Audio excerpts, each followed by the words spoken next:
Alright, you ever seen super shiny, crazy expensive rims on a cheap car? That's kind of what this movie is. It's got a great cast. I don't know how they got all of them to be in this movie. It's pretty much directed by a stuntman, but like unlike the John Wick movies that were also helmed by a stuntman, dudes actually, this one's a streamer. Let me explain. So we got the epitome of black luck Brian over here living in Chicago. He works for a guy who he thinks is his friend, but really they're just using him since they're a pharmaceutical company who's got to make trips to Mexico. They don't want to make them. They always send him. Joe's canceling this man's insurance policy in case something bad happens just to save money. Edgerton's what he's doing to his wife until one day when he's in Mexico, he decides to make up his own Kimmy Schmidt kidnapping. But like, these two are jerks, so they don't even care. Quiero Taco Bell, huh?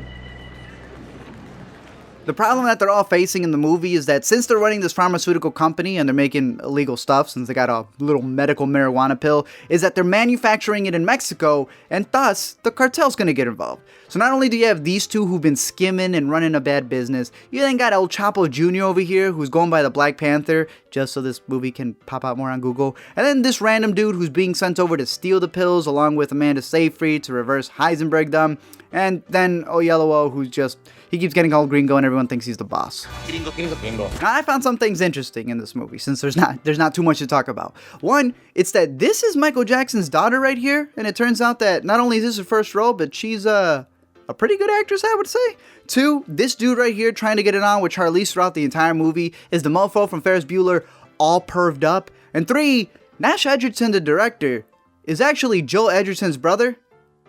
So I guess that explains the cast. Joel's brother in the movie, however, is Sharlto Copley, who, dude's always on something, I swear. He's like the honeycomb mascot, but brought to life in everything that he's in. He used to be an assassin, so he goes to Mexico to rescue Harold, gets assassinated himself, and it turns out that the limo driver Harold's been meeting with all the time, the guy who's really nice, is a DEA agent. So after the kidnappings, after the shootouts, after the Mean Girl homages, it's 68 degrees, and there's a 30% chance that it's already raining. Trust me, I have good instincts.